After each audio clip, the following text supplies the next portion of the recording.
காட்சியெல்லாம் இருக்கு. எப்பேற்பட்ட மனுஷங்கள்லாம் ஒன்னா சேர்ந்து வந்திருக்கீங்க. ஐயோ, பாக்குறதுக்கு அடிவேரெல்லாம் கலங்குது. இப்படி ஒரு கூட்டு எதுக்காக சேர்ந்திருக்கீங்க? யார் கூடிய கெடுக்கிறதுக்கு சாமி? மா, எதுவா இருந்தாலும் வாசல் வச்சு பேச வேண்டாம், உள்ள போய் பேசுவோம். உனக்கு எல்லா விஷயத்தையும் விளக்கமா சொல்றதுக்கு தான் இவங்க எல்லாம் ஒண்ணு சேர்ந்து வந்திருக்காங்க. யார் கூடயும் கெடுக்கிறதுக்கு இல்ல. வந்து அவங்கள உள்ள கூப்பிடலனாலும் பரவாயில்ல, வழிய விடு. நீங்க வாங்க. டேய் நில்லுடா. நான் பாட்டுக்கு என்னமோ கத்திக்கிட்டு இருக்கேன், நீ என்னமோ பெரியவ மாதிரி உள்ள கூப்பிடுற. இதோ நிக்கிறாரு அழகர் குல தரகரும் அவரோட பெரிய மருமகனும் வீட்டுக்குள்ள நுழைய கூடாது. உப்பு போட்டு சாப்பாடு சாப்பிடறவங்களா இருந்தா அவங்கள வெளியில போய் நிக்க சொல்லு. மாமா இருங்க மாமா, அம்மா பட்டு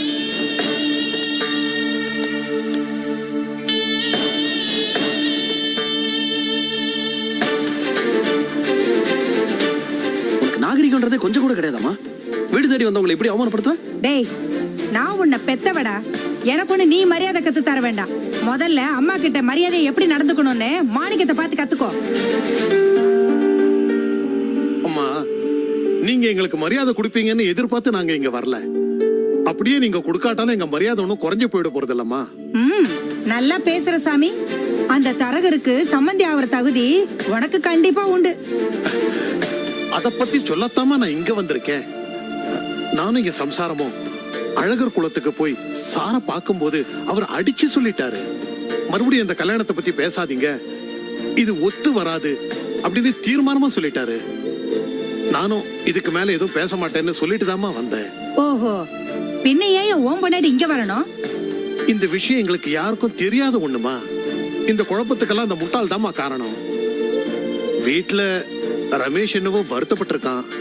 அதுக்காக இவ எனக்கு தெரியாம என்னவோ பெருசா சாதிக்க போறேன்னு நினைச்சு இங்க வந்து பெரிய குழப்பத்தை உண்டு பண்ணிட்டா. இந்த பிரச்சனைக்கெல்லாம் அதாம்மா காரணம். இது தெரியாம நடந்த ஒரு தவறு. இதுக்காக தயவு செஞ்சு சிதம்பரத்தை தப்பா நினைக்காதீங்க. அவரை நீங்க குத்தம் சொல்லாதீங்க. எந்த விதத்திலயும் இதுல அவருக்கு எந்த ஒரு சம்பந்தமும் கிடையாது. அவர் ரொம்ப பாவங்க. அபாண்டமா அவர் மேல ஒரு பழிய போட்டுறாதீங்க. ஓஹோ, சம்பந்திக்கு சம்பந்தி சப்போர்ட்டுக்கு வந்திருக்கீங்க அதானே? அம்மா, திரும்ப சம்பந்தின்னு சொல்லாதீங்க. நான் என்னுடைய கௌரவத்தை ஒதுக்கி வச்சுட்டு எல்லாத்தையும் மறந்துட்டு இங்க வந்திருக்கேன். ஏன் தெரியுமா? அந்த நல்லவரு என்னால உங்ககிட்ட பேச்சு வாங்க கூடாதுன்னு தான்மா. அவர் ரொம்ப பாவம்மா. நீதாயா பழைய சங்கதி எல்லாம் வசதியா மறக்க ஆரம்பிச்சிட்டியே. அதான் பொண்ணு கேட்டு அழகர் குலம் போன. உன் சம்சாரம் இங்க வந்தா, இப்ப மறுபடி நீ இங்க வந்திருக்க. ஒண்ணு தெரியுதியா, பழச எல்லாத்தையும் மனசுல ஒதுக்கி வச்சுட்டு நீ ஏதோ திட்டம் போடுற. அந்த ஆளு உங்கள கூட சேர்ந்திருக்காரு. அம்மா, சிதம்பரத்து மேல ஒரு தப்பும் இல்லம்மா. எனக்கும் அவருக்கும் எந்த ஒரு சம்பந்தமும் இல்ல. சம்பந்திய விட்டு கொடுக்காமல பேசுற. என்னம்மா அபாண்டமா என் மேல இப்படி ஒரு பழிய சுமத்துறீங்க? நான் சொல்றது அத்தனையும் சத்தியம்மா. மாணிக்கம், இங்க வா. இத பாரு, நான் கும்பிடுற தெய்வத்து மேல சாட்சியா சொல்றேன். சிதம்பரம் ரொம்ப பாவம்ப்பா. இந்த விஷயத்துல அவருக்கு எந்த ஒரு சம்பந்தமும் கிடையாது. இது சத்தியம். என்னங்க இதுக்கு போய்? ஐயா, என்ன இதுக்கெல்லாம் போய் சத்தியம் பண்றீங்க? மாணிக்கம், நான் போய் சத்தியம் பண்ண மாட்டேன்னு உனக்கு நல்லா தெரியும். எனக்கு தெரிஞ்ச பழைய மாணிக்கமா நீ இருந்திருந்தா இதுக்கெல்லாம் அவசியமே இருந்திருக்காது. நீதான் ராஜம்மா வளர்க்கற மகனா இருக்கியே, அதான் உனக்கு நியாயம் அநியாயம் எல்லாம் எதுவுமே தெரியல. இதுக்கு மேல என்ன நம்புறதும் நம்பாததும் ஓ இஷ்டம்.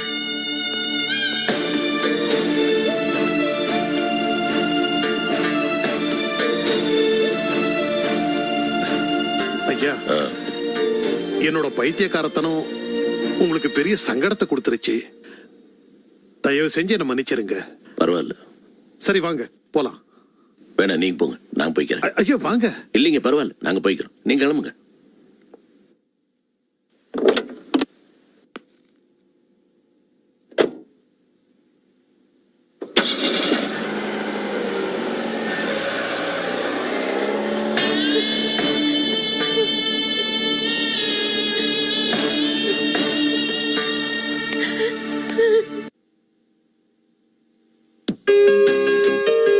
என்னங்க, காஃபி போட போறேன். டிகாஷன் இறக்கி வச்சு உங்களுக்கு ஃபில்டர் காஃபி போட்டு தரட்டுமா இல்ல இன்ஸ்டன்ட் காஃபி போட்டு தரட்டுமா? வேணாம். ரெண்டும் வேணும்னா டீ போட்டு தரட்டுமா? வேணாங்கிறல்ல. அப்போ சூப்பு வேண்டாம். வேற என்னதாங்க வேணும்? எனக்கு பலாப்பழ பாயாசம் வேணும். பண்ணி கொண்டு வரியா? என்ன நின்னுட்டு இருக்க? போய் பண்ணி எடுத்துட்டு வா. ஏங்க இப்படி எல்லாம் பேசி என்ன வேதனைப்படுத்துறீங்க?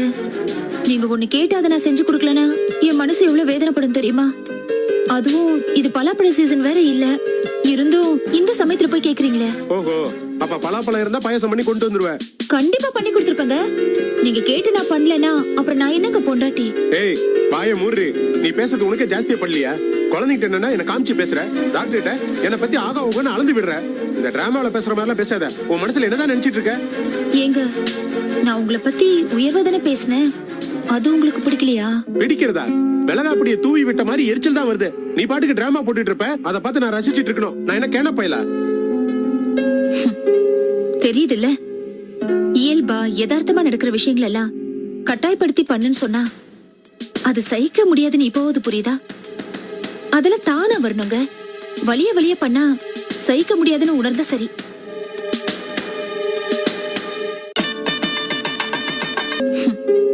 தெரியுதுல்ல, இயல்பா யதார்த்தமா நடக்கிற விஷயங்கள் எல்லாம் கட்டாயப்படுத்தி பண்ணுன்னு சொன்னா அது சகிக்க முடியாதுன்னு இப்போது புரியுதா? அதெல்லாம் தானா வரணுங்க. வலிய வலிய பண்ணா சகிக்க முடியாதுன்னு உணர்ந்தா சரி. இத பாருங்க, இனியாவது சிரிச்ச முகமாயிரு, சந்தோஷமாயிரு, அப்படி இப்படி என்ன டார்ச்சர் பண்ணாம இருக்கீங்களா? அப்ப நீ இப்படிதான் இருப்ப. வெச்சா குடுமி செரிச்சா மொட்டன் நடந்துக்குவ. அப்படிதானே சொல்ல வர? இத பாருங்க, இப்ப நான் பண்றது எல்லாமே வீம்பு சரியில்லைன்னு உங்களுக்கே படுதே. அது ஏன்? நீங்க சொன்னதுக்காக நான் உங்ககிட்ட செயற்கையா நடந்துக்கிறேன். அதனால தானே. இதுவே தானே நடந்தா அப்ப அது நல்லா தானே இருக்கும். தன்னால அது நடக்கணும்னா அது நீங்க நடந்துக்கிற விதத்துல தாங்க இருக்கு. நீங்க என்கிட்ட நல்லா நடந்தா என்னோட ரியாக்ஷன் நல்லா தாங்க இருக்கும். இது இயற்கையான விஷயங்க. அதுக்கு நம்ம வலிய பண்ண வேண்டியது எதுவுமே கிடையாது.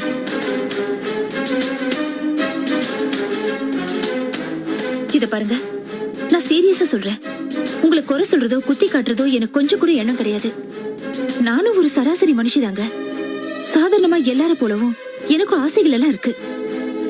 இயல்பான ஒரு வாழ்க்கை வாழணும், எல்லா புருஷன் பொண்டாட்டிங்க மாதிரியும் சிரிச்சு பேசி சந்தோஷமா வாழணும்னு எனக்குள்ளேயே ஆசைகள் எல்லாம் நிறைய இருக்குங்க.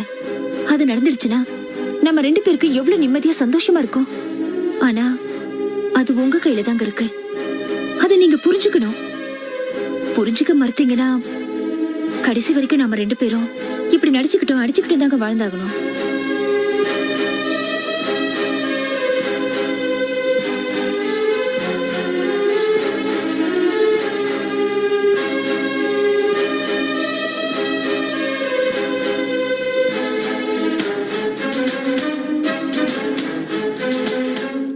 அப்பா, நீங்க சரியா சாப்பிடாம பாதியிலேயே கையை கழுவிட்டீங்க. ஒண்ணு இல்லம்மா, பசி இல்ல. ஏன்பா வயிறு மந்தமா இருக்கா? நான் விட இஞ்சி கஷாயம் போட்டு தரவா? அதெல்லாம் வேணாம். ஏய், முதல்ல நல்லா வாய்க்கு ருசியா சமைச்சு போடுறீ. உப்பு அள்ளி போட்டு சோறு போட்டா அவர் எப்படி சாப்பிடுவாரு? வயசானவரு. இது இஞ்சி கசாயம் வச்சு கொடுக்குறீங்களா?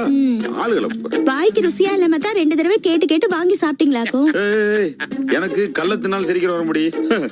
ஏய், அவ சும்மா கிண்டல் பண்ணிட்டு இருக்கா. அவளுக்கு சரி சரி பதில் சொல்லிக்கிட்டு நீ வருத்தப்படாதம்மா. சாப்பாடு நல்லா தான் இருக்கு. நான் கூட நீங்க சரோ வீட்டுக்கு போயிட்டு வந்த சங்கடத்துலதான் சரியா சாப்பிடலையோன்னு நினைச்சேன்.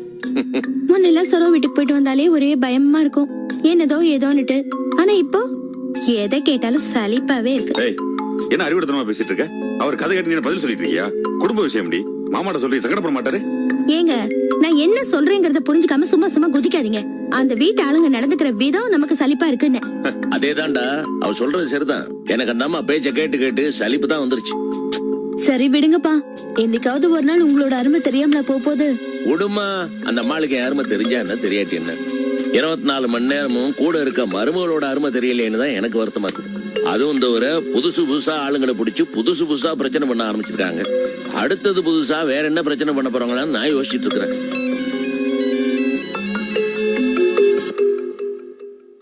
ஹலோ விஜய், நான் தான் விஜய் பேசுறேன். எங்க இருந்து பேசுறீங்க? இது ஊர் பேரே தெரியல விஜய், வாய்க்குள்ள நுழைய மாட்டேங்குது. அப்படிப்பட்ட ஊர்ல இருந்து பேசுறேன். என்ன சொல்றீங்க? அது போற ஊர்ல ஏதோ பிரச்சனையா, அதனால ட்ரெயின் ஒரு 2 மணி நேரம் நிக்குமா. சரி, அதுக்குள்ள உனக்கு ஒரு போன் பண்ணலாமேன்னு தோணுச்சு. அதான் தனியாவா இருக்க விஜய்? இல்லைங்க, எல்லாரும் இருக்காங்களா? ஓகே. உடம்பு எப்படி இருக்கு விஜய்? நல்லா இருக்குங்க. ராத்திரி பெயின் வந்த மாதிரி எதுவும் பெயின்லாம் வரலையே? அந்த மாதிரி எல்லாம் எதுவும் இல்லைங்க. ஓகே விஜய், மாமா எப்படி இருக்காரு? வழக்கம் போலதான். வழக்கம் போலதான்னா? அது இல்லைங்க, ரமேஷ் பவானிய பத்தி அவங்க வீட்டுல சொல்லிருப்பான் போல இருக்கு. உடனே ரமேஷ் அப்பா அம்மா 2 பேரும் சேர்ந்து அழகர் குளம் வந்தாங்க. வந்து பவானிய பொண்ணு கேட்டாங்க. அப்பா முடியாதுன்னு சொல்லி அனுப்பிச்சிட்டாரு. அதோட விடாம சரோக்கா வீட்டுக்கு அவங்க அம்மா போய் நீங்க சொன்ன எல்லாரும் கேட்பாங்க அப்படின்னு பைத்தியக்காரத்தனமா சொல்லிருக்காங்க.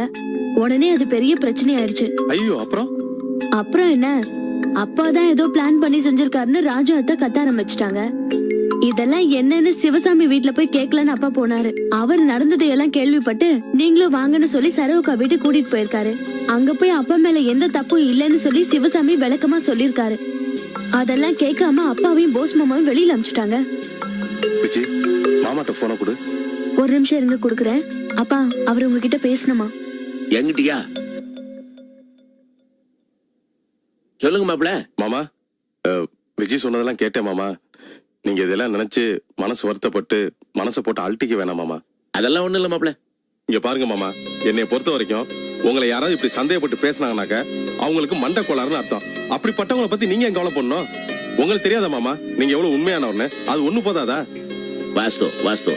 சரிங்க மாமா, போயிட்டு வந்துட்டீங்க, ஓகே, அதை விட்டுருங்க. இனிமே நல்ல விஷயங்களை மட்டும் மனசு செலுத்துங்க. தமிழ் சொல்லி கூட விளையாடுங்க, விஜய பாத்துங்க, அவ்வளவுதான். நாங்க பாத்துக்கிறேன், நீங்க எதுக்கும் கவலைப்படாதீங்க மாமா. மறுபடியும் சொல்றேன், மனசை போட்டு வருத்திக்காதீங்க, அது உடம்பையும் சேர்த்து கெடுத்துரும். கவலைப்படாதீங்க மாப்பிள, நீங்க உங்களை பாத்துங்க. ஓகேங்க மாமா, வச்சிட்டுங்களா? சரி. இதை எப்படி அணைக்கணும் பாரு. நான் பண்ணிக்கிறேன்ப்பா. என்னப்பா சொல்றாரு உங்க மாப்பிள்ள? ஒண்ணுமில்லம்மா, சரோ வீட்டுல நடந்தெல்லாம் இவ அவர்கிட்ட சொல்லிட்டு இருந்தால, அதுக்காக வருத்தப்படாதீங்கன்னு சொன்னாரு. நான் அதெல்லாம் இப்ப பாராட்டது இல்லைங்கிற மாதிரி சொன்னேன். விஜய சாக்கிரதைய பாத்துங்கன்னு சொன்னார். ஏண்டி, உன் புருஷன் பாம்பே போய் சேர்த்துக்குள்ள பொறுக்கல போல இருக்கு அவருக்கு. போன் மேல போன் போட்டுட்டு இருக்காரு. பா, உன் மேல வச்சிருக்கிற அக்கறை தாங்களடி ஆத்தா. மாணிக்கும் ரவியும் சரோ லீலா பிரசவத்தும் போது எட்டி கூட பாக்கல. ஆனா கோபி மாப்பிள்ளைய பாரு, விஜயோட இருக்க முடியலையேன்னு அவ்வளவு ஆதங்கப்படுறாரு. ஆனா பாவம் ஆண்டவன் எப்படி என் பொண்ணுகளை சோதிக்கிறான்னு பாரு. என்ன காரணத்தினாலயோ பிரசவ நேரத்துல கணவன்மார்கள் கிட்ட இருக்க முடியறது. நிர்மலா டிரான்ஸ்போர்ட்ஸ். சக்தி, நான் சுந்தர் பேசுறேன். ஹலோ, எப்படி இருக்கீங்க? நல்லா இருக்கேன். சக்தி, ஒரு முக்கியமான விஷயம் பேசுறதுக்காக தான் உங்களுக்கு போன் பண்ணேன். என்ன? அது ஒண்ணும் இல்ல, உங்க அண்ணன் வாசு நம்ம கல்யாணத்தை பத்தி ஏதாவது உங்ககிட்ட பேசினானா? ஆமா, எனக்கு என்ன பதில் நீங்க கேட்ட மாதிரியும், சோ அவருக்கு உடனே பதில் தெரிஞ்சாகணும்ன்ற மாதிரியும் என்ன வந்து வற்புறுத்தினாரு. இடியட். சக்தி, நான் அது மாதிரி எதுவும் பேசவே இல்ல. தெரியும் சுந்தர், நீங்க அந்த மாதிரி எதுவும் கேட்டிருக்க மாட்டீங்கன்னு எனக்கு நல்லாவே தெரியும். நான் திரும்ப திரும்ப சொன்னேன் நீங்க அந்த மாதிரி கேட்டிருக்க மாட்டீங்கன்னு. ஆனா அண்ணன் வேற மூட்ல இருந்துச்சு. அவருக்கு இந்த கல்யாணம் நடக்கணும்னு ரொம்ப ஆசை. அதுக்கு நான் என்ன பண்ண முடியும்? இந்த பேச்சு இதோட விட்டுருங்கன்னு ஒரேடியா சொல்லிட்டேன். தேங்க்ஸ் சக்தி. சக்தி, நீங்க உங்க ஃபியூச்சரை பத்தி ஏதாவது ஐடியா பண்ணி வைங்க. நீங்க வெளியில் சொல்லணும்னு பரவாயில்ல, உங்களுக்குள்ளே நீங்க ஒரு தீர்மானமா இருங்க. என் மனசுல ஒண்ணு இருக்கு சுந்தர், அது உங்ககிட்ட சொல்றதுல தப்பில்லைன்னு நினைக்கிறேன். என்ன சக்தி, சொல்லுங்க, தயங்கம் சொல்லுங்க. நான் செல்வம் சார மனசுல நினைச்சிட்டு இருக்கேன். அப்படியா? வெரி குட், ரொம்ப நல்ல சாய்ஸ் சக்தி. நல்ல சாய்ஸ்னு மனசாரதான் சொல்றீங்களா? என்ன சக்தி இப்படி சொல்லிட்டீங்க? நான் பழகின வரைக்கும் செல்வம் தங்கமானவர், உங்களுக்கு ஏத்தவர். நீங்க எடுத்திருக்கிற முடிவு நல்ல முடிவு தான். Thank you Sundar, thank you so much. எனக்கு எதுக்குங்க தேங்க்ஸ் சொல்றீங்க? நான் எதுக்கு தேங்க்ஸ் சொன்னேன்னு உங்களுக்கு புரியலையா? இத பாருங்க, என்னால கெஸ்லாம் பண்ண முடியாது, நீங்களே சொல்லிடுங்க. இல்ல, உங்க நிலைமையில வேற யாரு இருந்தாலும் லேசாவது சங்கடத்தை காமிச்சிருப்பாங்க. ஆனா மனசார வாழ்த்து சொல்றீங்களே, அதான். என்ன சக்தி இப்படி சொல்லிட்டீங்க? நாம தான் நல்ல ஃப்ரெண்ட்ஸா இருப்போம்னு அன்னைக்கே பேசிட்டோம்ல, அப்புறம் என்ன? ஆமா, செல்வத்திட்ட சொல்லிட்டீங்களா? இல்ல, இன்னும் சொல்லல. இத பாருங்க, நல்ல விஷயத்தெல்லாம் தள்ளி போடக்கூடாது. உடனே அவர்கிட்ட இந்த விஷயத்தை பத்தி பேசுறீங்க. பேசுறேன். இப்ப செல்வாங்க இல்லையா? இல்ல, வர நேரம் தான். அவர் வந்த உடனே அதை பத்தி பேசுறீங்க. சரி சக்தி, நான் வச்சிட்டுமா? ஓகே.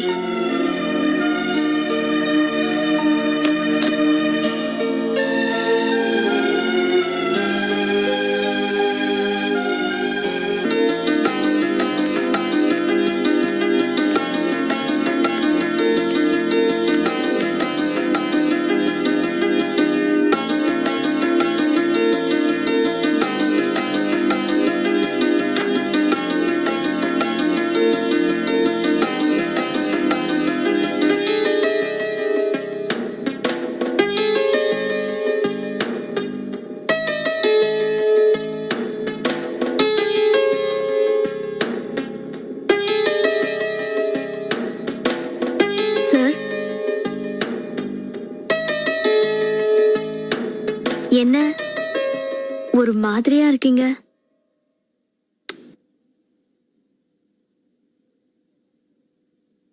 உடம்புக்கு ஏதாச்சும்? இல்ல, அதெல்லாம் ஒண்ணும் இல்ல. வேற ஏதாவது பிரச்சனையா?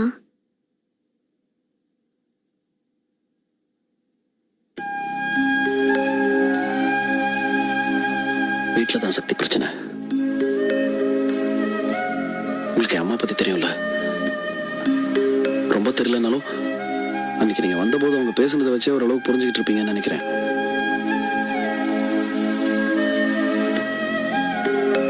வீட்டுல ரொம்ப பிரச்சனை சக்தி.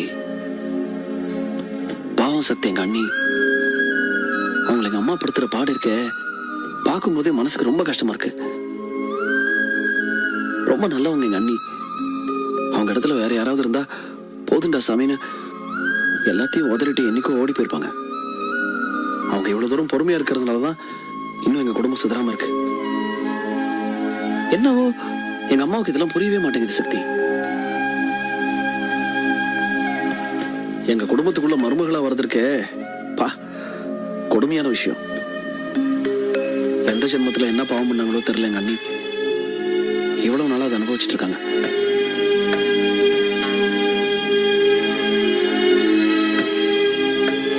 சக்தி,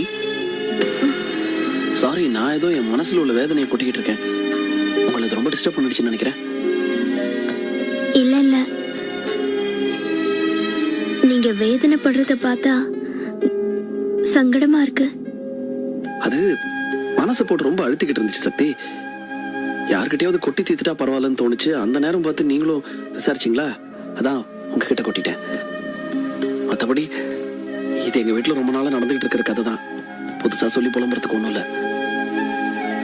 பரவாயில்ல சார். சரி சக்தி, நான் பேங்க் வரைக்கும் போயிட்டு வந்துடுறேன். பேங்க்குக்கு ஒரு லெட்டர் எழுதி வச்சிருந்தேன், எங்க வச்சேன்னு தெரியல.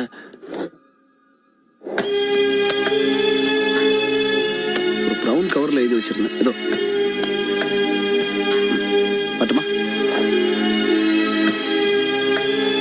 நான் சொன்னதெல்லாம் நினைச்சு தயவு செஞ்சு நீங்க எதுவும் ஃபீல் பண்ணாதீங்க.